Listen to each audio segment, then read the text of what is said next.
दोस्तों नमस्कार। इन दिनों जाट रिजर्वेशन का इशू एक बार फिर सुर्खियों में है और आज इसकी गुत्थियों पर चर्चा करेंगे हम वरिष्ठ पत्रकार रामबोल तोमर जी के साथ। रामबोल भाई साहब, आपका चैनल पर स्वागत है।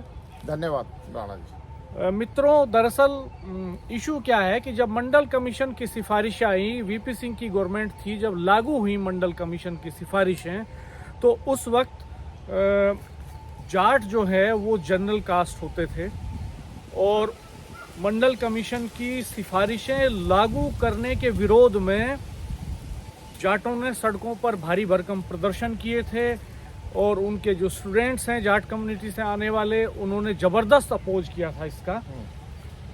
तब शायद जाटों को ये अंदाज़ा नहीं था कि वो एक दिन इसी के उलट मूवमेंट करेंगे, एक दिन वो रिजर्वेशन की मांग करेंगे। उस वक्त वो रिजर्वेशन का विरोध कर रहे थे। फिर होता ये है कि उत्तर प्रदेश में जब भारतीय जनता पार्टी की सरकार होती है, राम प्रकाश गुप्ता मुख्यमंत्री होते हैं, तो वो जाटों को अदर बैकवर्ड कास्ट में शामिल कर लेते हैं उत्तर प्रदेश में।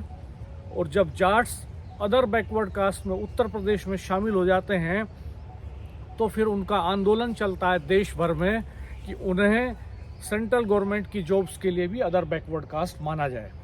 ये आंदोलन चल ही रहा था, लंबे समय ये आंदोलन चला कि 2014 के लोकसभा चुनाव के ठीक पहले, चुनाव में जाने से पहले यूपीए सरकार पर चौधरी अजीत सिंह ने, भूपेंद्र सिंह हुड्डा ने जबरदस्त दबाव बनाया और इस दबाव का नतीजा ये रहा कि चुनाव में जाने से पहले अंतिम कैबिनेट मीटिंग में यूपीए 2 की सरकार ने, यूपीए 2 ने जाटों को पूरे देश में अदर बैकवर्ड कास्ट में शामिल करने का नोटिफिकेशन इशू कर दिया। और ये नोटिफिकेशन इशू होने के बाद सर्टिफिकेट्स बनना शुरू हो गए।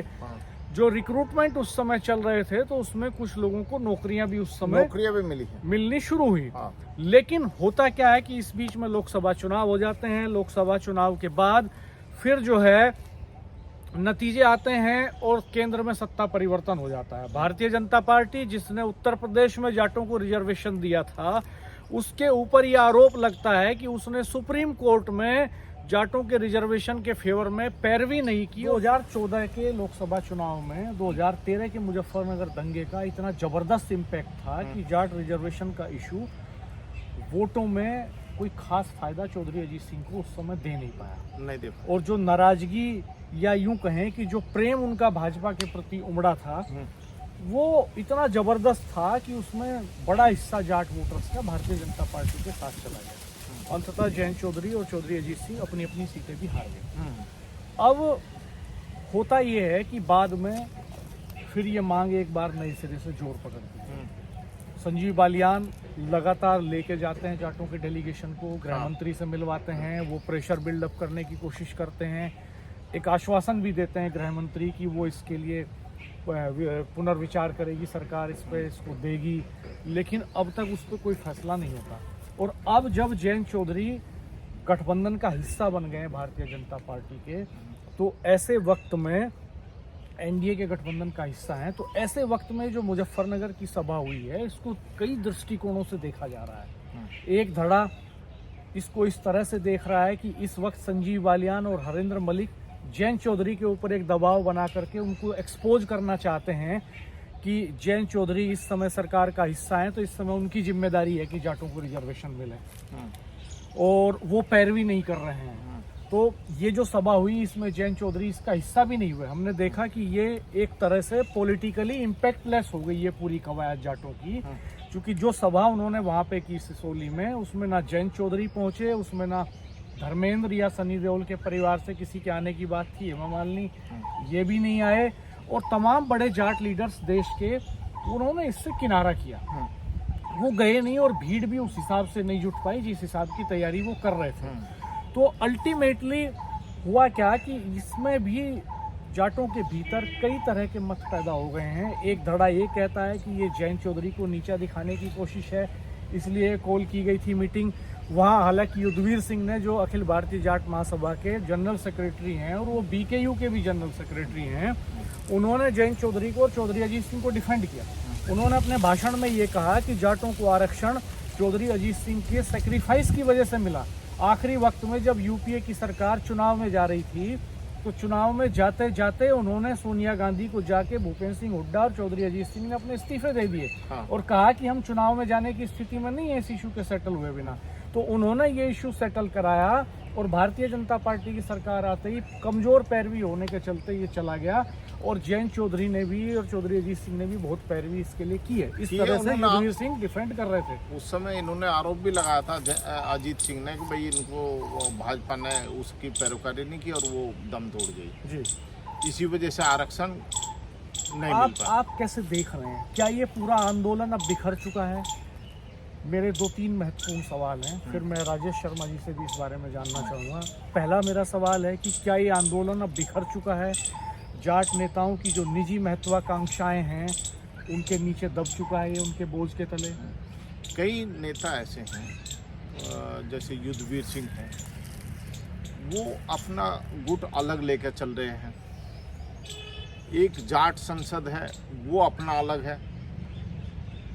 वो अभी हाल फिलहाल में पूरे देश में अलग अलग पंचायतें कर रहे थे, उन्होंने यहाँ भी की है जाट संसद। उन्होंने मांग भी की थी जाट संसद ने कि भाई आरक्षण दिया जाए जाटों को, लेकिन उसमें बुलाए भाजपा के बड़े बड़े नेता उन्होंने बुलाए भी थे, लेकिन वो आरक्षण पर कोई चर्चा ही नहीं करते। भाजपा के लोग आरक्षण की बात ही नहीं करते। उससे पहले तो लेकिन रामगोल भाई साहब, जैसे आप गुटबाजी की बात कर रहे हैं तो एक गुट जो है परिहार साहब का गुट था आरक्षण संघर्ष समिति का, एक यशपाल मलिक जी का गुट था, युद्धवीर सिंह जी हैं जो करते हैं लगातार इसके लिए, और फिर ये कलसानिया और पलसानिया वाला ग्रुप पलसानिया जो जाट संसद है, हाँ, और अब ये वो भी दो फाड़ हो गया। अब जी जी, कलसानिया और पलसानिया का भी दो फाड़ हो गया है, अब वो अलग अलग हो गए हैं जी। और जाटों की बात वो भी कर रहे हैं, राजस्थान के जाट हो, हरियाणा के, यूपी के, वो लेके चल रहे हैं सबको, लेकिन जो है उनमें भी दो फाड़ हो गई हैं, वही एक नहीं हो रहे हैं। और इसमें कमज़ोर इसलिए हो गए, ये अलग अलग हो गए, युद्धवीर सिंह अलग हो गए और ये मलिक साहब अलग हो गए, ये जो है धर्मेंद्र सिंह है वो अलग हो गए। ये पंजाब में भी उठा था ये मामला, जाटों को आरक्षण का मामला, हरियाणा में भी उठा था। हरियाणा में बड़ी हिंसा हुई थी, 10-11 लोग मारे गए थे, 16 लड़के उसमें शहीद हो गए थे। वो बड़ा जाम रहा पूरा हरियाणा, इतना ज़बरदस्त आंदोलन शायद यूपी में कभी नहीं हुआ जैसा उन्होंने जाटों को लेकर। हिंसक आंदोलन था और बहुत लोग जेल भी गए उसमें, लेकिन निष्कर्ष उसका कुछ निकला नहीं है और बिखराव और हो गया। क्या आपको लगता है कि जो हरियाणा का एग्रेसिव मूवमेंट था, जो हरियाणा की हिंसा थी, उसने इस आंदोलन की कमर तोड़ दी? उसके बाद सरकार इसे कुचलने में कामयाब हो गई, उसके बाद सरकार ये नैरेटिव बनाने में कामयाब हो गई, ये गलत डिमांड कर रहे हैं, और एक इमेज बिल्डअप की गई, खराब तरह की इमेज बिल्डअप की गई पूरे मूवमेंट। वो एक्चुअल में क्या है, जो हिंसा हुई है उससे उसको बैड उसमें गया है ये पूरा आंदोलन, उसकी छवि को डेंट लगा है। और यदि इस आंदोलन को तकड़ा करके और वेस्ट यूपी, राजस्थान सभी को एकजुट करके ये आगे चलते तो निश्चित रूप से जाट को आरक्षण देना उनकी मजबूरी थी, देना पड़ता भाजपा को। लेकिन वो उसमें भी उन्होंने हिंसा होने के बाद इसको जो है कुचल दिया, फिर शासन प्रशासन ने फिर उसको जो है नेस्त नाबूद कर दिया पूरे सिस्टम को, और लोगों को जेल भेज दिया। बहुत सारे लोग जेल चले गए, 16 लोग शहीद हो गए। और उसके बाद उन्होंने यहाँ भी बहुत वेस्ट यूपी के घरों में भी जो नेता थे उनके घरों पर पुलिस लगा दी कि कहीं यहाँ आंदोलन आग ना पकड़ जाए। तो इस तरह से प्रशासन ने इसको दबाने का प्रयास किया, दब गया। उसके बाद अब वो दोबारा शुरू हुआ है। अब ये है कि जितना आंदोलन शांतिपूर्ण सफल होगा उतना हिंसात्मक नहीं हो सकता। और उन्होंने जो हरियाणा के लोगों ने हिंसात्मक तरीके से जो लिया है वही गलत मूवमेंट हो गया। यदि वहाँ के किसान, युवा, बेरोजगार जो लगे थे, वो कायदे में अहिंसात्मक तरीके से आंदोलन होना था, उसका रुख बदल दिया। और वो रुख कैसे बदला, कौन लोग उसमें जुट गए, और फिर सरकार तो चाहती है कि बंटवारा कर दो, इन्हें आपस में लड़ा दो, वो होता भी है। अभी जो सिसोली में हुई है, एक गुट ने पंचायत की है, उसमें भी बहुत लोग नहीं आए। वहाँ भी जो झगड़ा जाट- हो गया हाँ। रजिस्ट्रेशन को लेके। दो हाँ। गुट सामने आ गए, एक ने कहा कि रजिस्टर्ड हम हैं हाँ। और ये नकली हैं, हाँ। दूसरे ने कहा कि नहीं नकली है असली हम हैं। तो असली नकली का झगड़ा शुरू हो गया, वहाँ पे रजिस्ट्रेशन का झगड़ा शुरू हो गया, कागजात दिखाने की बात आई, आरोप प्रत्यारोप का दौर शुरू हुआ। हाँ। तो ये उस सिसोली की पंचायत के पहले भी हुआ। हम आपके पास आएंगे दोबारा, उससे पहले हम राजेश शर्मा जी से जानना चाहेंगे कि ये जाट आरक्षण का जो इशू है, क्या वो वास्तव में अब कोई इशू है, उसमें कोई दम बचा है? क्या ये मांग जोर पकड़ पाएगी या अब ये कोई मुद्दा ही नहीं है, ये खत्म हो गया और नए इशूज आएंगे? जाट आरक्षण की बात हो रही है। मैं जाट आरक्षण से उस समय से जुड़ा हूं जिस समय जाट देश में आरक्षण की व्यवस्था लागू की गई 1990 में। जब तत्कालीन प्रधानमंत्री वीपी सिंह जी ने आरक्षण को लागू किया, उसमें जाटों को छोड़ दिया गया। वो एक राजनीतिक लड़ाई थी, देवीलाल जी और वीपी सिंह का राजनीतिक झगड़ा था। जब हमने उसको पढ़ा देखा, उसमें हम नहीं,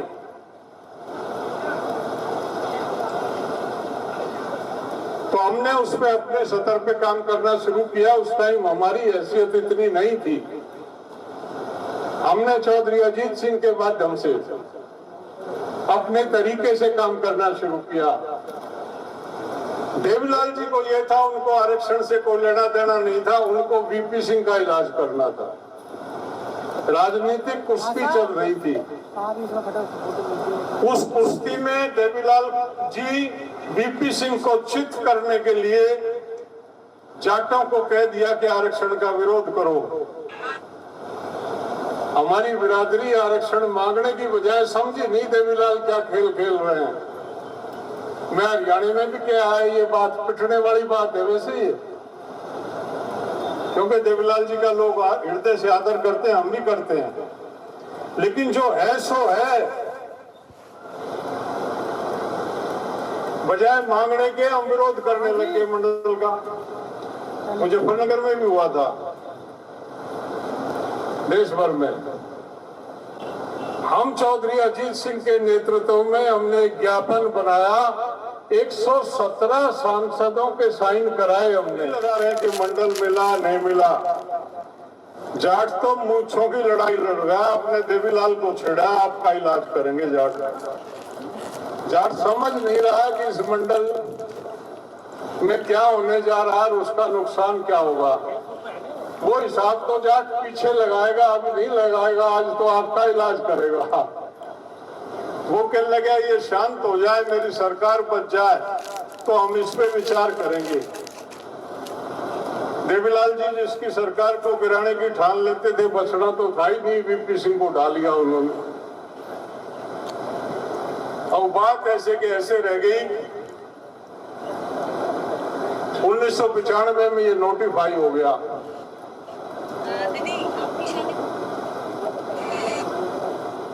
बात दबके रह गई, चलते रहे। दारा सिंह जी 1998 में इसके अध्यक्ष बने, ऑल इंडिया जाट महासभा के 97 में। उनके अध्यक्ष बनने के बाद मुझे भी एक जिम्मेवारी जाट महासभा में सौंपी गई, उनके दारा सिंह जी को मदद करो इस काम में। हमने बैठ के बात की और आरक्षण को हमने चुना कि हमारा मुख्य बिंदु, इस पे कार्य करेंगे। 23 दिसंबर 1997 से इस पे कार्यक्रम शुरू किया। जोधपुर में एक मीटिंग करके एक बड़े आंदोलन की शुरुआत हुई। जब कोई बड़ा मूवमेंट होता है, सरकार उसे देखती है और वो मूवमेंट जब खत्म होता है, नेस्तनाबूद होता है, उसके बाद जब नया आंदोलन शुरू होता है तो सरकार वॉच करती है। सरकार ये देखती है कि इसमें मूवमेंट में कितने लोग जुड़े हुए हैं और उन लोगों का कितना वेट है। तो ये जो सिसोली में जो पंचायत हुई आरक्षण को लेके, हमें लगता है कि ये जो पंचायत हुई, इस पंचायत ने बहुत नुकसान भी कर दिया। ये अलग बात है कि मुजफ्फरनगर में ये लगा होगा कि अब सब लोग इकट्ठे होंगे, लेकिन अगर ये दोबारा से मुद्दा उठाना था, ये बड़ा इशू है आरक्षण का, तो एक बार हमें लगता है कि कम से कम उत्तर प्रदेश को इसमें ले लेना चाहिए था। जो उत्तर प्रदेश के जितने बड़े लीडर हैं, चाहे वो किसी भी पॉलिटिकल पार्टी के, उन सबको इसमें बुलाना चाहिए था। और हमें लगता है कि ये बड़ी पंचायत होनी चाहिए थी, सब लोगों के पास जाके। अब यहाँ जिस तरह पंचायत हुई, पंचायत के बाद में फिर आपस में आरोप प्रत्यारोप भी लगा। एक तरफ हम देखते हैं कि पूर्व केंद्रीय मंत्री संजीव बालियान, उन्हें लगता है कि भाई मेरी लीडिंग में काम हो। दूसरी ओर वहाँ सांसदों में लग रहा है कि मेरी लीडिंग में काम हो। तीसरा हुआ है कि और बहुत सारे ऐसे प्रभावशाली नेता हैं या जिस सभा ने इसका आयोजन किया, उन्हें लगता है कि भाई हमारा वेट ज़्यादा होना चाहिए। तो ये जो आपस में जो वेट दिखाने वाली ताकत है, ये मूवमेंट को कमज़ोर करती है। हाँ, कुल मिला के अगर राजनीतिक लोग, अगर किन्हीं भी जातीय संगठनों की बड़ी पंचायतों का ट्रेंड हम देखते हैं, अगर उन पर राजनीतिक लोग, बड़े राजनीतिक लोग, विभिन्न दलों में काम करने वाले लोग उस प्लेटफॉर्म पे खड़े नहीं होते तो एक दबाव नहीं बनता सत्ता पे। सत्ता पे दबाव तभी बनता है जब दलों की सीमाएं तोड़ के बड़े नेता एक मंच पे आते हैं। 2008 में ये दबाव बना था, भले ही उस वक्त आरक्षण नहीं मिल पाया, भले ही 14 में जाके मिला, लेकिन उस वक्त चूंकि एक मंच पे, और उसकी तस्वीरें आज तक वायरल होती हैं, जिसमें दारा सिंह दिखाई देते हैं, जिसमें चौधरी महेंद्र सिंह टिकैत दिखाई देते हैं, उसमें चौधरी अजीत सिंह दिखाई देते हैं, देश के तमाम बड़े नेता एक मंच पे दिखाई देते हैं। डॉक्टर साहब, 2008 में जब एक मेरठ में सभा हुई थी, हमारे याद है, उसको हमने कवर भी किया था। वो इतनी विशाल सभा थी, दिल्ली से मेरठ कितना 50-60 किलोमीटर दूर तो है, और ये ऐसी सभा थी, इतनी बड़ी विशाल सभा थी कि पूरे देश में इस सभा की चर्चा थी। एक प्रशासन, मतलब सत्ताओं पे पूरा इसका प्रेशर बन गया था कि हाँ भाई, अब ये अगर आरक्षण नहीं दिया तो बड़ा बवाल हो सकता है। और हमें लग रहा है कि जब तक ऐसी पंचायतें नहीं होंगी तो तब तक, और ऐसी पंचायतें और तमाम पॉलिटिकल पार्टियां, मतलब जो उनमें लोग हैं, उन सब की उसमें सहभागिता हो, तब वो वेट बनता है। अब अगर पर्टिकुलर एक ही दल के होंगे या सब लोग शामिल नहीं होंगे, तो फिर हमें लगता है कि मुद्दा तो बड़ा है पर प्रेशर कम हो जाएगा। मैं सोशल मीडिया में टिप्पणियां देख रहा था, बहुत सारे लोगों ने अपने फेसबुक के पेज पे, अपने प्रोफाइल पे, वॉल पे जाके लिखा कि रिजर्वेशन अब इशू नहीं बचा, अब तो गांव संकट में है, खेती संकट में है, किसान संकट में है, तो बड़े प्लेटफॉर्म पे जाके चीज़ों का सॉल्यूशन ढूंढना चाहिए। और एक ऐसे वक्त में जब सरकारी नौकरियां ना के बराबर हैं, नौकरियां नहीं बची हैं, प्राइवेट सेक्टर में वैसे भी कोई रिजर्वेशन नहीं है, रिजर्वेशन प्रभावहीन बना दिया है। बसपा सुप्रीमो मायावती लगातार ये एलिगेशन सरकार के ऊपर लगाई रही हैं कि उन्होंने रिजर्वेशन जो है बैकडोर से ख़त्म कर दिया, सरकारी नौकरियां सिमटती जा रही हैं, प्राइवेट सेक्टर में रिजर्वेशन मिल नहीं रहा है। तो ऐसे में ये कितना रिलीवेंट है, ये सवाल कितने रिलीवेंट हैं, ये सवाल कितने वाजिब हैं, और इसको किस दृष्टि से देखते हैं राममोहन भाई? हाँ, ये ज़रूरी है कि देखो, जो आंदोलन जब तक सभी को साथ लेके गांव स्तर से शुरू नहीं होगा, इसमें एकजुटता की ज़रूरत है। एकजुट यदि ये रहे, हमारे गांव वाइज कमेटी बने, इसमें हर स्टैंड पर चले, फिर ब्लॉक स्तर पर कमेटी बने, वो लेके चले, इस आंदोलन को बड़ा रूप दिया जा सकता है। ऐसी कोई बात नहीं है कि आरक्षण नहीं मिलेगा जाटों को, तो केंद्र में निश्चित रूप से जाटों को आरक्षण मिलेगा, लेकिन उसके लिए उनको घर बैठे कोई आरक्षण नहीं देने का। शांतिपूर्ण तरीके से इस आंदोलन को चलाया जाए, अपनी ताकत का एहसास कराया जाए, तब जाकर के ये आपको आरक्षण मिल जाएगा निश्चित रूप से, वरना शांतिपूर्ण। क्या जयंत चौधरी उतना दबाव बना पाएंगे भारतीय जनता पार्टी की सरकार पे जितना दबाव यूपीए की सरकार पे चौधरी अजीत सिंह ने 2014 में बना दिया था? आपको लगता है ऐसा?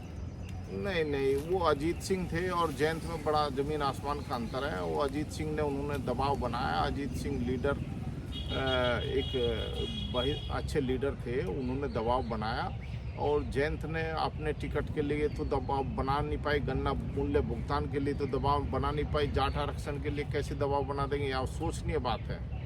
जो गन्ने का मूल्य घोषित नहीं कर पाए बढ़ा के, तो वो क्या, जाट आरक्षण तो बहुत बड़ा मुद्दा है। उसमें सवाल ये भी है, ये कहा जा रहा है कि खेती बाड़ी का जो पैटर्न है, गांव देहात की जो प्रॉब्लम्स हैं, जो इश्यूज हैं, वो बदल रहे हैं, समाज बदल रहा है, राजनीति बदल रही है। तो क्या ये मुद्दे पुराने पड़ रहे हैं? क्या गन्ने का मुद्दा पुराना पड़ रहा है? क्या जाट रिजर्वेशन का मुद्दा रिलेवेंट हो रहा है? मैं ये जानना चाह रहा हूँ। नहीं, वो जाट मुद्दा पुराना नहीं पड़ रहा। जाट मुद्दा आरक्षण का कोई पुराना नहीं, वो तो उसको धार देने की जरूरत है। यदि इन लोगों ने, जो लोग लगे हुए हैं इसमें, यदि गांव स्तर पर शुरू कर दिया इन्होंने जाट आरक्षण का मुद्दा, तो नए रूप में आपको दिखाई देगा। अभी उन्होंने जो प्रयास किए वो उस स्तर पर नहीं हुए प्रयास। उस पंचायत जो उन्होंने सिसोली में की है वो भी नहीं हुई। कितने लोगों से संपर्क किया है, हमें नहीं लगता कि ज़्यादा उन्होंने संपर्क किया है। और उसको जो है गांव स्तर पर ले जाना पड़ेगा। और फिर मैं ये कह रहा हूँ कि जाटों में भी जोत घट गई है। जिसके पास 30 बीघे ज़मीन थी आज 5 बीघे ज़मीन आ रही है। बहुत घट गई है स्थिति, आर्थिक स्थिति बेहतर नहीं है। बहुत निचले स्तर पर गांव में जाकर देखेंगे बहुत ख़त्म है बिल्कुल। किसान यदि उसका बच्चा बेरोजगार है और वो डाउन चले गया है, फिर वो परिवार डाउन चले गया है, उसकी स्थिति बहुत ख़राब है। रोज़गार मिल नहीं रहे हैं, सरकारी जॉब मिल नहीं रही किसी को, प्राइवेट में इतना वो है नहीं इसको। तो ये सारी चीज़ें हैं। अब जो है जाटों को अपना विचार करना होगा, आंदोलन कैसे करें, वो क्या करना है, क्या चाहते हैं, आरक्षण चाहते हैं नहीं चाहते, करो या मरो की स्थिति उनके सामने पैदा हो सकती है। सर, एक सवाल आपसे समझना चाहूँगा मैं कि आमतौर पे जो जातीय संगठन होते हैं वो कई तरह की बातें करते हैं। वो रिफॉर्म्स की बात करते हैं, कुरीतियों के खिलाफ लड़ने की बात करते हैं, और अपनी जाति के लोगों की राजनीति में नौकरशाही में भागीदारी की बात करते हैं, सरकारी नौकरियों में हिस्सेदारी की बात करते हैं। अधिकांश जातीय संगठनों के एजेंडे आप उठा के देखें, उनके नेताओं के भाषणों को सुनेंगे तो ही नजर आएगा। पिछले दिनों ब्राह्मण महासभा का मेरठ में कार्यक्रम था, मैं उनके भाषण सुन रहा था। उन्होंने कहा कि ब्राह्मणों की सबसे ज़्यादा उपेक्षा हो रही है, उनको हिस्सेदारी नहीं मिल रही। राजपूत भी यही कहते हैं, जाट भी यही कहते हैं, गुजर भी यही कहते हैं। अगर सारी जातियों के संगठनों के प्लेटफॉर्म पे ये बातें हो रही हैं कि उनको हिस्सेदारी नहीं मिल रही, तो क्या इस समस्या का समाधान जाति के लेवल पे किसी रिजर्वेशन के मिलने से हल हो सकता है, या इसके लिए बड़े लेवल पे सोचने की ज़रूरत है? बड़े लेवल पे सरकारी नौकरियां जनरेट हों, बड़े लेवल पे डेवलपमेंट का मॉडल ऐसा बने जिसमें आम लोगों की हिस्सेदारी हो, खेती बाड़ी, लोगों की समृद्धि, या अर्थव्यवस्था में इसकी जड़ें कहीं देखते हैं आप? देखिए डॉक्टर साहब, अब सरकारें, जब कांग्रेस गवर्नमेंट थी तो कांग्रेस कहीं ना कहीं लचीलापन होता था। अभी जैसे जब चौधरी साहब का मामला था, उन्होंने प्रेशर बनाया सोनिया गांधी पे, तो प्रेशर बनाया तो सरकार सत्ते में आ गई थी, तो सरकार दबाव में थी, उन्होंने आदेश भी किया। लेकिन उस सरकार में इस सरकार में इतना अंतर है, सरकार ये चाहती है कि अगर यहाँ आरक्षण दे दिया, थोड़ा सा उधर का स्पेस बढ़ाओ, अगर यहाँ आरक्षण दे दिया गया तो और बहुत सारे इतना आरक्षण है। एक तरफ मराठा को लेकर जो आरक्षण चल रहा है बहुत लंबे समय से, और ऐसा देश का कोई स्टेट नहीं है जहाँ अलग अलग जातियों का जो आरक्षण की मांग न चल रही हो। कहीं आदिवासियों का बहुत आरक्षण है, यहाँ जो कि मराठों का है, अलग अलग प्रदेशों में अलग अलग है। तो सरकार ये चाहती है कि सबको डिनाई करके रखते जाओ, सबको आश्वासन देते रहो, और जिस एक पे भी एक बार कह दिया तो उन्हें पता है कि एक बार अगर आरक्षण किसी को दे दिया तो दूसरे पे खड़े हो जाएंगे। तो सरकार नहीं चाहती कि आंदोलन और बड़े हो जाएं, क्योंकि एक के देने के बाद में फिर सबको उम्मीद भी लगेगी कि अगर इन्हें हुआ तो आरक्षण हमें भी हो सकता है। तो अब सरकार, हमें लगता है कि आरक्षण के मसले पर बहुत ज़्यादा ना गंभीरता दिखाएगी, और वो गंभीर रहेगी नहीं। अब वो चाहती है, चूँकि अब कुछ ऐसे सिस्टम वो बनाना चाहती है। अब जैसा अब प्राइवेट सेक्टर है, प्राइवेट सेक्टर में है नहीं कहीं आरक्षण, और जितनी सरकारी नौकरियां लगातार कम होती जा रही हैं, लगातार नौकरी कम होती जा रही है। जो पढ़े लिखे लोग हैं उनका मोरल बहुत डाउन है, उनका मोरल इसलिए डाउन है, उन्हें लग रहा है कि भाई जो सरकारी संस्थाएं हैं वहाँ लगातार वैकेंसी कम निकलती हैं। इधर उनकी एज लगातार ओवर एज होते जा रहे हैं, वो अपने आप खुद ही नए सिस्टम की तरफ जाते दिखाई दे रहे हैं। तो अब हमें लग नहीं रहा कि सरकार बहुत ज़्यादा, क्योंकि ना तो अब प्रेशर बनाने की स्थिति में कोई बहुत ज़्यादा है। जब तक प्रेशर नहीं बन पाएगा डॉक्टर साहब, जब तक हम लोग ये नहीं सोचेंगे कि मुझे अपना नाम नहीं करना। और आज की स्थिति में अगर हम देखें लोकतंत्र में, तो हर आदमी इतना महत्वाकांक्षी है, हर नेता उसे ये चाहता है कि अगर 100 लोग एकत्रित हुए तो मैं मंशा बोलूँ, इसका श्रेय मुझे मिल जाए। और सरकार चाहती भी है कि ऐसे लोग अगर किसी भी मूवमेंट में 100 खड़े हो जाएंगे, सब लोग अपना अपना चाहेंगे कि भाई हमारा नाम होना चाहिए, नाम, और नाम के चक्कर में विवाद होंगे, विवाद में मूवमेंट कमजोर पड़ेगा। इसके अपने खतरे भी हैं। जब कोई जाति, जैसे किसी भी जाति की देश में एक निश्चित नंबर है, और नंबर गेम डेमोक्रेसी में मायने रखता है, तो जब तक कई जातियों की सोशल इंजीनियरिंग नहीं बनती तब तक राजनीतिक सत्ता कोई दल हासिल नहीं कर पाता। तो अगर कोई जाति बहुत ज़्यादा एकजुट होकर के इसके लिए लड़ती है, तो क्या समाज में ऐसा भी माहौल बनता है कि दूसरी जातियां उस जाति के प्रति उनका जो परसेप्शन है वो नेगेटिव होने लगता है? जैसे हमने हरियाणा के जाट आंदोलन में देखा कि जिस तरह से वहाँ हिंसा हो गई, 16 लड़के भी मारे गए जाटों के, आगजनी हुई, बहुत सारे एलिगेशंस ऐसे भी लगे जो रियल में प्रूव नहीं हो पाए, जैसे रेप के एलिगेशंस लगे लेकिन वो लीगली कहीं प्रूव नहीं हो पाए। और पूरे मूवमेंट को जिस तरह से डिफेम किया मशीनरी ने उसकी आड़ में, और पूरी सोसाइटी में एक परसेप्शन बन गया कि भाई ये पूरे हरियाणा की पॉलिटिक्स का पैटर्न चेंज हो गया। जाट वर्सेस अदर्स हम देख रहे हैं पिछले 10 साल से वहाँ की पॉलिटिक्स, पूरी पॉलिटिक्स का सिनेरियो चेंज हो गया। तो ऐसी ही स्थिति क्या पूरे देश में अगर कोई कास्ट इकट्ठा होकर के, कोई कम्युनिटी इकट्ठा होकर के इस लड़ाई को बहुत धार देती है अपने हकों की, खाली जाटों की बात नहीं है, हम अदर कास्ट की भी बात करें, तो क्या उसके अलगाव में पड़ने के खतरे भी हैं? बिल्कुल बिल्कुल है। अभी मराठा, जैसे महाराष्ट्र में मराठा आंदोलन चल रहा है, तो जब जब मराठा आंदोलन बहुत धार पे होता है, जब बहुत उग्र होता है, तो तब तक तमाम जातियाँ एक तरफ हो जाती है और मराठा आंदोलन अलग हो जाता है। ऐसे हमने यहाँ भी देखा। और अब तो सरकारें भी ये चाहती हैं कि जब एक जाति का उग्र आंदोलन होता है तो जो दूसरी समकक्ष जातियाँ हैं उनके नेता को खड़ा कर देती है। वो कहती है कि भाई इनसे कमजोर तो हम हैं, अगर इन्हें मिले तो हमें नहीं मिले। वो आपस में लड़ाती है और एक बार आपस में लड़ते ही वो मूवमेंट वही रुक जाता है। तो ये तो है। आप क्या कहेंगे राम बोल? ये तो सही कह रहे हैं राजेश जी कि भाई आपस में सरकार और वो जो दूसरी कास्ट है ना उसको लड़ाने का काम करते हैं। हरियाणा में भी यही हुआ कि दूसरी कास्ट को लड़ा दिया और आंदोलन भी कुचले गया, बलात्कार के फर्जी मुकदमे दर्ज करा दिए गए, वो उसके सबूत भी पेश नहीं कर पाए। और इसी तरह का यदि यहाँ वो होता है, यहाँ भी यही माहौल पैदा कर दिया जाएगा। जाट वर्सेस अदर कास्ट आमने सामने खड़ी कर दी जाएगी।